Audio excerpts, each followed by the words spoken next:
Hello dear students, welcome back to e-learning class of PNMRC High School. Today in this video we are going to study chapter number 10 Working with Tables of Standard 11th Computer. Let's start this chapter with inserting data in the table. To insert records into table, we must open the table first. To open the table, double click on the icon that has the required table name in tables pane of database window. Alternatively, right click on the desired table and select the open option from the submenu visible. When we open the table, it will display in the datasheet view as shown in this image. The screen displays the field names in horizontal line. The line consisting of a field names is known as title line. Below the title line, there is a row consisting of empty boxes.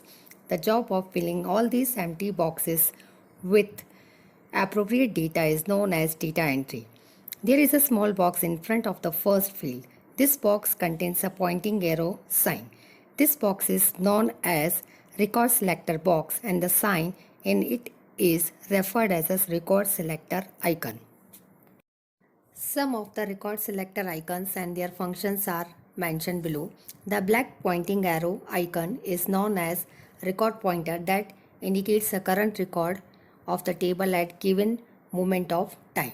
The green icon with flash is the end of the table mark. It is displayed in the next to the last record in the table. The pencil icon is an edit icon. The bar at the lower left portion is known as navigation bar. It contains some navigation button to scroll the records vertically. Next topic is editing records in the table. The data once entered may have to be edited for one of the following reasons. The data entered during data entry is incorrect.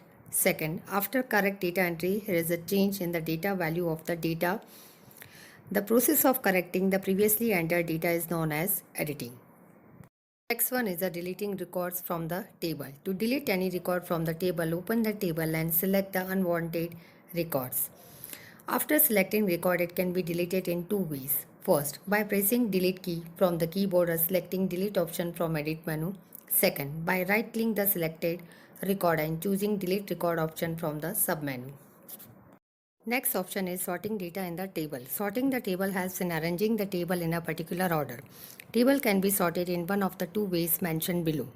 First, select on the field one wants to sort and then click on either sort ascending button or sort descending button from the toolbar.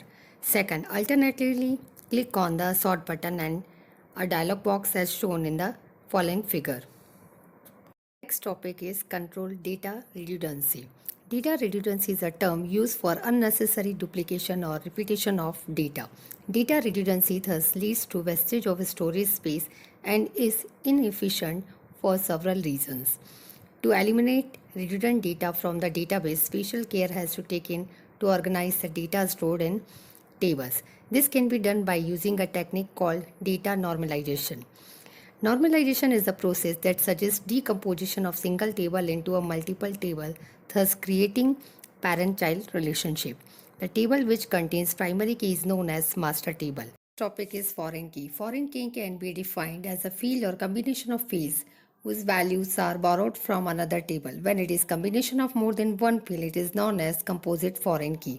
When a master table has composite primary key, tables related with it will hold composite foreign keys. Foreign key field cannot contain a value that does not exist in its related primary key field. Next one is a composite primary key. Select the row that you want to set primary key. Press Ctrl key and select another row that you want to add as a composite primary key. Both the row simultaneously selected. Right click in selected area. Pop-up menu with option primary key will be displayed. Click on primary key option and key symbol will be displayed in the left of the two selected rows.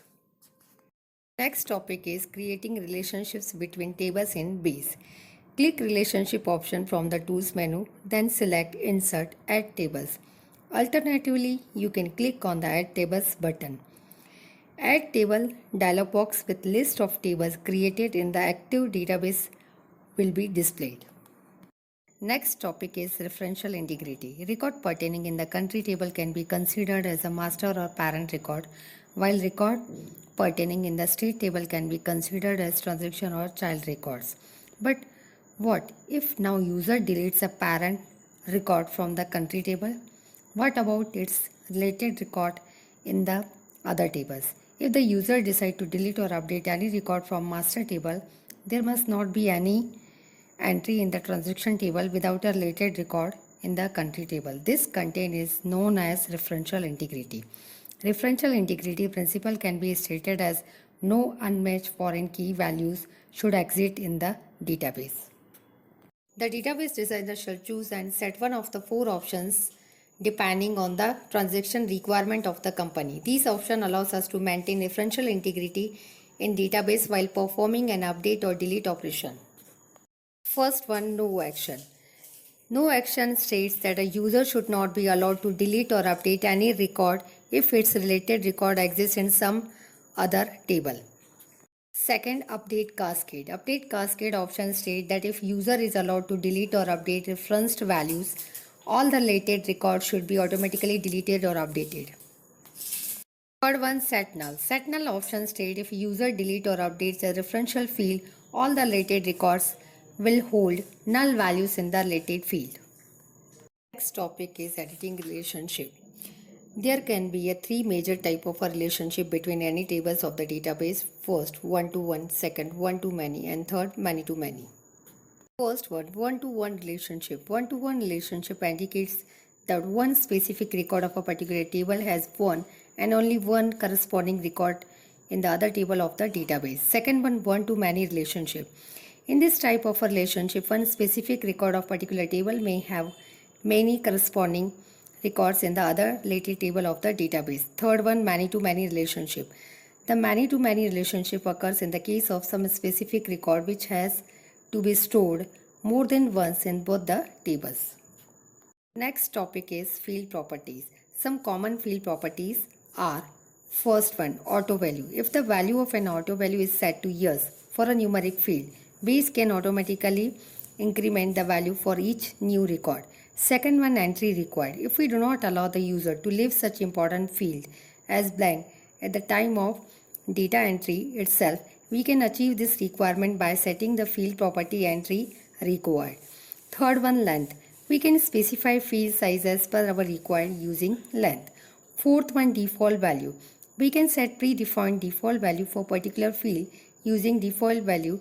User can change the value if required at the time of the data entry. Last one, format. Format properties specify the format for displaying and printing the data that we enter in the field. I hope you have understood all the topics of chapter number 10. Thank you, students.